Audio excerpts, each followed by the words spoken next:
Good morning, my dear friends and my dear students. Today I am here to present a topic on metallic coating. Earlier we have discussed protective coating and it is totally different from protective coating. Protective coating is just to protect the surface, which is a necessary requirement in most of the metals. But metallic coating is something which is used for decorative, for giving a shine to the surface or to giving a new part dimension. Metallic coating is nothing but giving a metal coating which is superior in property to the different metals which is inferior in properties. Like we have seen electroplating in mostly iron parts. In most of the iron parts, iron लोहे के ऊपर हमेशा जंग खाने की प्रक्रिया सबसे जल्दी होती है, बिकॉज वो ऑक्साइड से रिएक्ट करके आयरन ऑक्साइड बना देता है।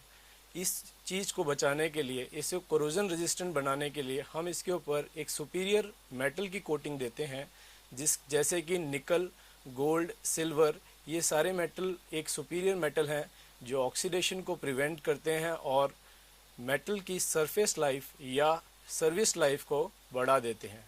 इसीलिए आज मैं आपको ये टॉपिक बता रहा हूँ जिसका नाम है metallic coating. Let us see what is metallic coating. Metallic coatings on different metals and even some of the non metals. It does not include only metals. ये लोहे के लिए नहीं, इसमें आप प्लास्टिक भी इंक्लूड कर सकते हैं, वुडन भी इंक्लूड कर सकते हैं, और भी सरफेस जिसको आपने बेटर डेकोरेटिव लुक देनी हो वो भी इसके अंदर इंक्लूड किए जाते हैं। जैसे कि some of the non metals like plastics are provided for one or more of the following reason.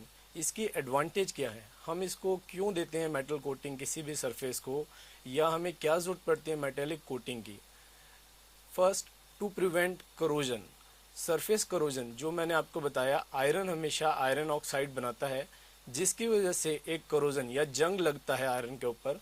उस चीज़ को बचाने के लिए जंग जो है वो आयरन की सतह को खा जाता है, और जिसकी वजह से ये करोजन एक बहुत बड़ा ड्रॉबैक है इन केस ऑफ मेटल। जितना ज़्यादा मेटल करोड होगा उतनी ही ज़्यादा उसकी सरफेस डेटोरिएट होगी, ख़राब हो जाएगी। इसलिए main reason for metallic coating is to make surface corrosion resistance. आप जितने भी बाथरूम के टैप्स, जितने भी फिटिंग्स आप देखते हैं, वो सब जिंक कोटिंग उसके ऊपर दी गई होती है। जिंक या निकल कोटिंग से उनकी क्या होता है, बेसिकली वो वाटर के कांटेक्ट में आते हैं, लेकिन फिर भी उनका सरफेस कई सालों तक प्रिजर्व रख सकते हैं। Second, to make the surface wear resistance. Wear resistance means it is not easily scratch, not easily destroyed by any external agent. Next, third point is to provide better decorative appearance.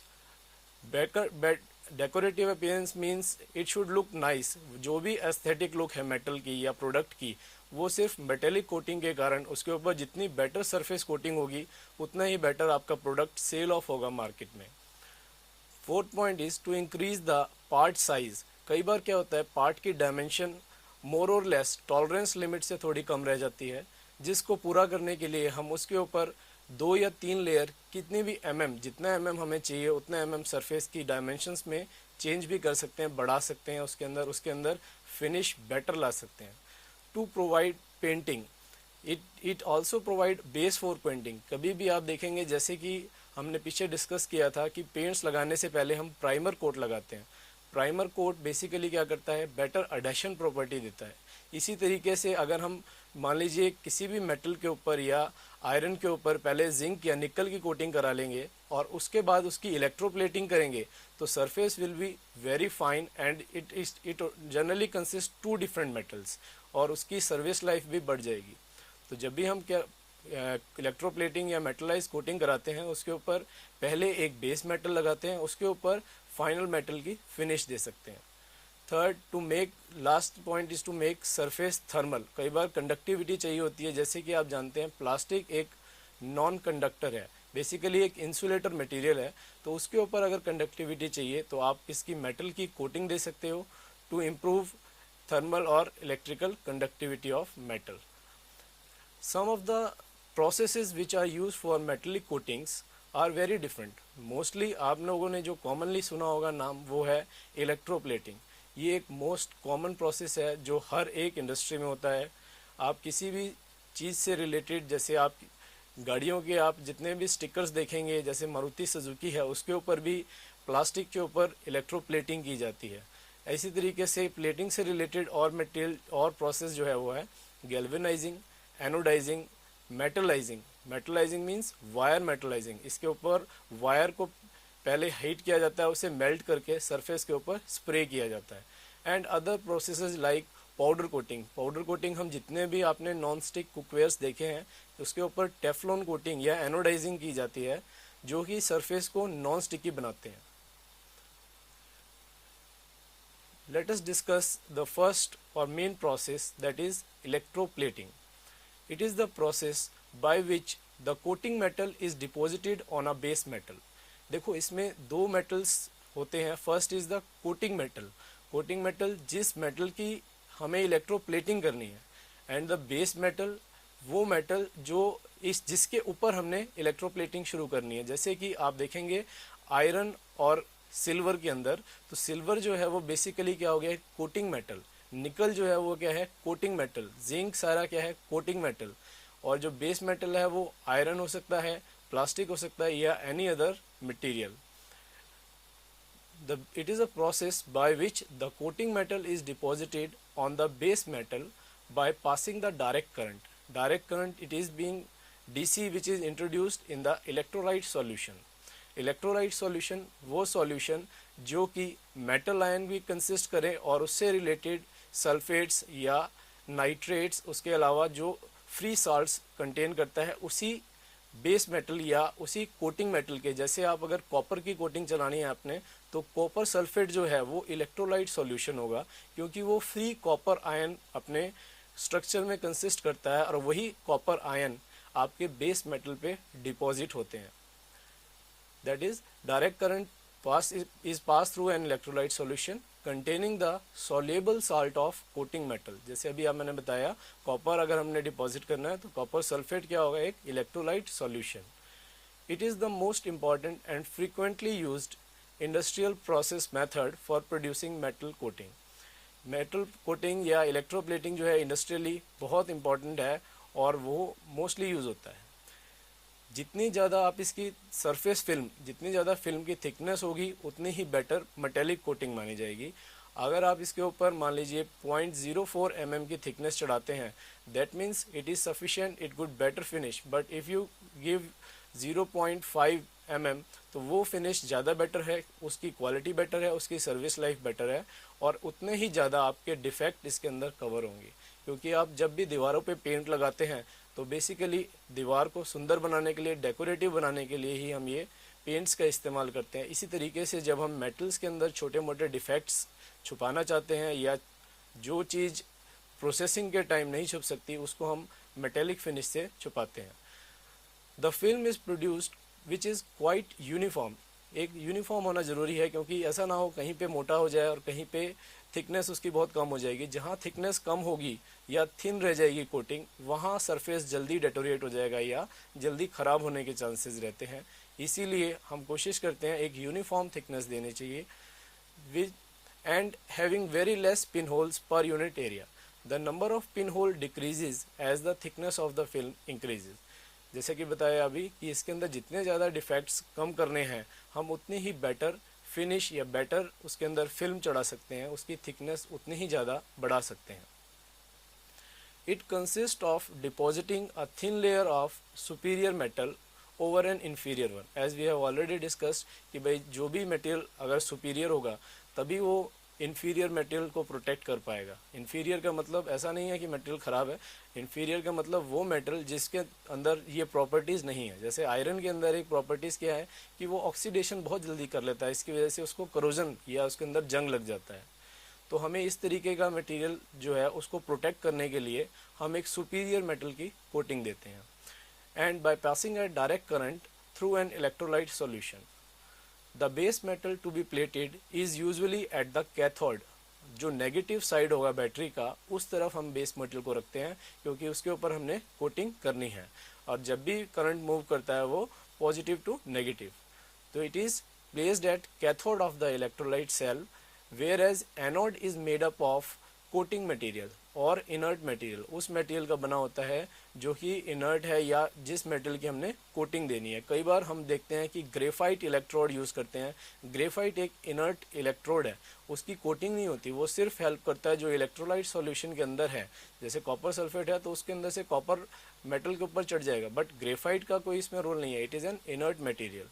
So the coating material और inert material of good electrical conductivity like graphite. This is an important diagram which shows in an electroplating process. This can be a direct current source which provide DC to the electrolyte solution. This battery generally denotes this is the negative side, that is cathode, and it is the positive side which is known as anode. जो positive side है वो हमेशा anode रहेगी। और हम लोगों ने जैसे डिस्कस किया है, जो बेस मटेरियल है जिसकी कोटिंग हमने चढ़ानी है या जिसकी कोटिंग हमने इन्फीरियर या बेस मेटल पे देनी है, वो हमेशा पॉजिटिव साइड या एनोड पे रहेगा। जैसे कि हम इसके अंदर कॉपर की कोटिंग चला रहे हैं और जो सरफेस है, जो इलेक्ट्रोलाइट है, वो है कॉपर सल्फेट, जिसके अंदर ये कॉपर Cu2+ जो है, these are the free ions. जब भी इसके अंदर करंट पास किया जाएगा तो ये कॉपर के फ्री आयंस हैं वो मूव करेंगे negative side, that is this is the key. जो आप ये चाबी देख रहे हैं ये हमेशा नेगेटिव साइड पे रहेगी और इसे हम कोटिंग कर रहे हैं कॉपर की, तो हम इसकी इलेक्ट्रोप्लेटिंग कर रहे हैं कॉपर से, तो जो कॉपर के फ्री इलेक्ट्रोड है वो की तरफ मूव कर रहे हैं। Similarly, there is another commercially used electroplating process diagram. Here there are two copper sheets, दोनों ही हम एनोड पे रखते हैं, दैट इज पॉजिटिव। और जो वर्क पीस है आप नीचे देखेंगे green arrow, this is the work piece, और वर्क पीस हमेशा क्या है, negative end, that is on cathode. और इसके अंदर एक निश्चित मात्रा में करंट को पास किया जाता है, जिसकी वजह से जो कि कॉपर के इलेक्ट्रॉन है, शीट जो है वो वहाँ से खाली होनी शुरू हो जाएगी। जो शीट्स के जो कॉपर आयन है वो कहाँ होंगे, इसमें डिपॉजिट हो जाएंगे, और सल्फेट्स जो हैं वो बाद में हम रिकवर कर सकते हैं। इसके अंदर दिखाए गए हैं, this green are the positively charged copper ions, and whereas this red one shows the negatively charged sulfate ions. Similarly, there is another example of spoons which is used in kitchenware, and this spoon is being plated with silver metal, that is silver plating is there. Silver is on positive side and the spoon is made at cathode. When we pass, then this is an electrolyte solution, that is silver nitrate, AgNO3 aqueous is a silver nitrate। इसके अंदर जो silver Ag+ ions हैं वो spoon की तरफ move करके spoon पे coating हो जाएगी उनकी, और सिल्वर मेटल जो है वो धीरे धीरे यहाँ से ख़त्म होना शुरू हो जाएगा, इसकी क्वांटिटी कम होनी शुरू हो जाएगी, and HNO3 which is an acid can be recovered from this source. There is another example which shows an plating of silver. This is the plus or the Christian sign which is being plated with silver metal, and the reaction at both the electrode, you can see that at negative electrode at cathode side where this Christian sign is placed, this is silver nitrate, that is Ag+E. This E is nothing but acceptance of electron.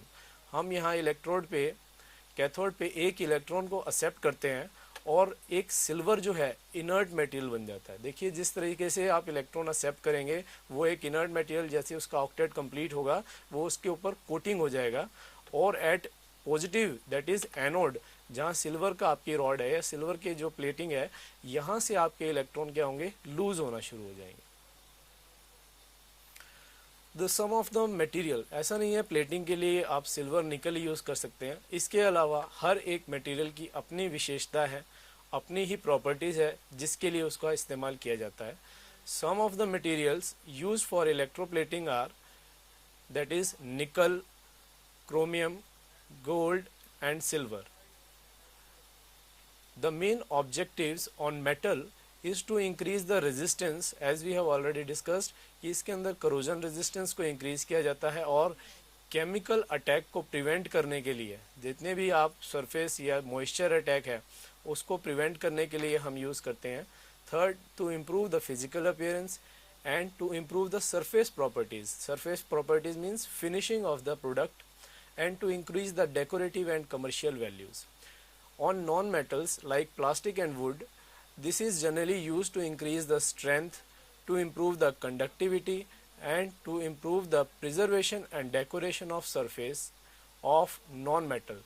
हम इसको basically plastics के ऊपर इसकी strength बढ़ाने के लिए, इसकी decoration करने के लिए सरफेस की, और इसको कंडक्टिव बनाने के लिए यूज़ करते हैं.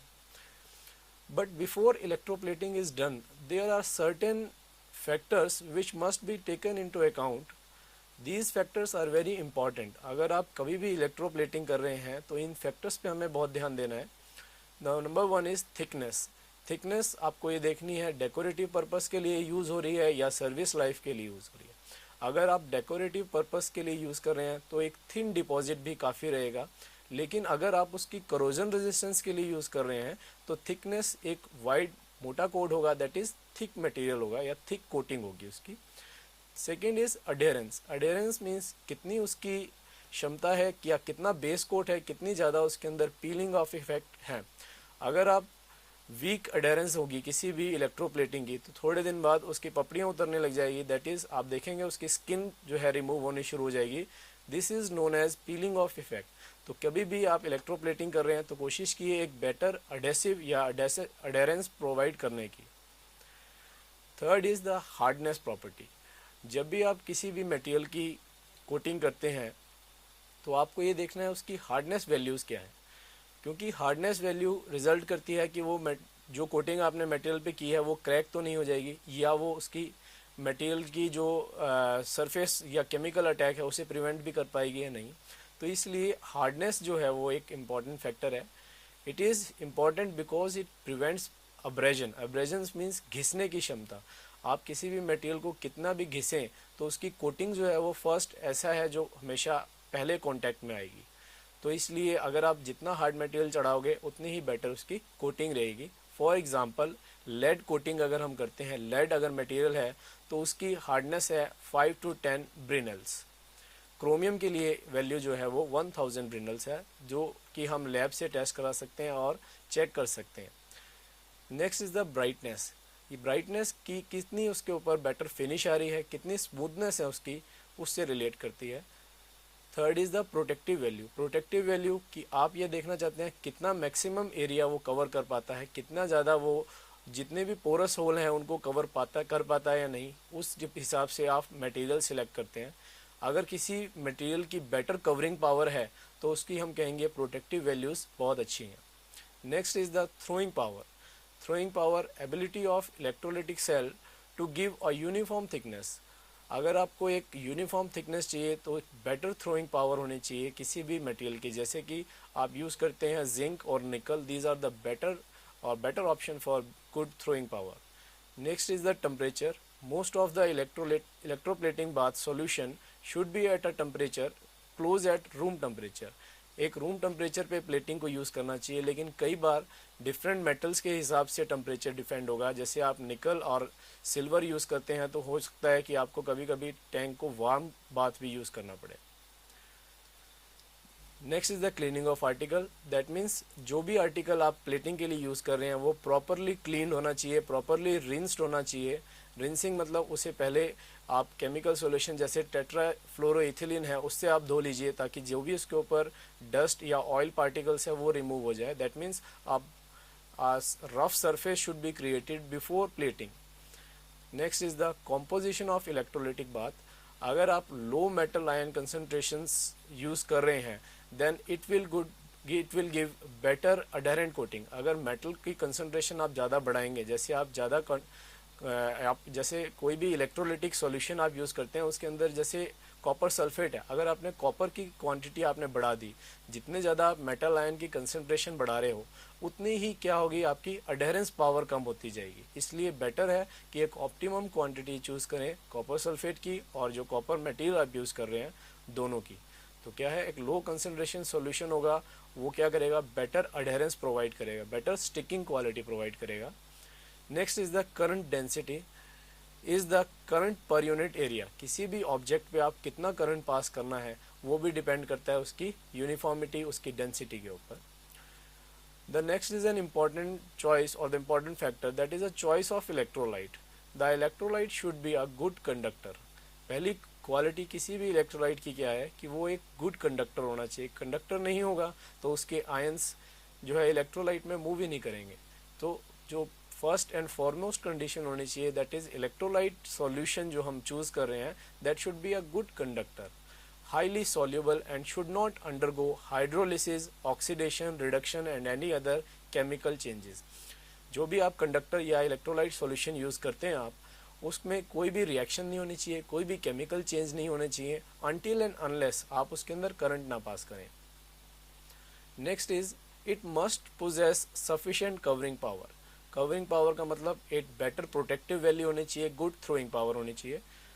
No single electrolyte satisfy all these requirement, thus a mixture of two electrolytes is generally used। जैसे कि for example in copper plating हम क्या use करते हैं, copper sulfate is used with dilute H2SO4 that is sulphuric acid और copper sulphate दोनों का मिश्रण हम यूज़ करते हैं क्योंकि एक कोई भी इलेक्ट्रोलाइट ये सारी क्वालिटीज़ नहीं देता।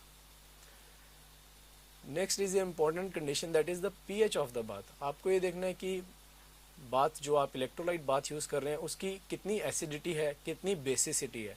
जैसे कि हम यहाँ देख रहे हैं कि निकल प्लेटिंग के लिए the pH is kept between 5.5 to 5.7, that means एक लिटिल देन नॉर्मल। एक न्यूट्रल है उसके लिए पीएच नॉर्मली 7 रहता है, अगर आप उससे लेस यूज़ करेंगे दैट इज़ एन एसिडिक। तो 5.5 to 5.7 is generally used for nickel and it is used with, and this pH can be used or can be changed with the boric acid buffer। Selecting an appropriate material। देखिए आप कोई भी चीज़ हम electroplating करते हैं तो हर एक material की अपनी विशेषता है, हर एक मेटल की अपनी क्वालिटीज़ हैं। जैसे कि इसमें एग्जांपल मैं आपको दे रहा हूँ कुछ एक।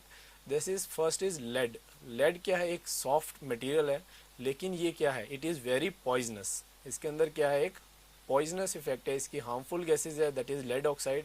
आप जितने भी बैटरीज यूज़ करते हैं घर के अंदर, आपकी इन्वर्टर की जितनी भी बैटरीज हैं उसके अंदर ये लेड के जो हैं पहले इलेक्ट्रोड यूज़ किए जाते थे but it is being replaced by different polymer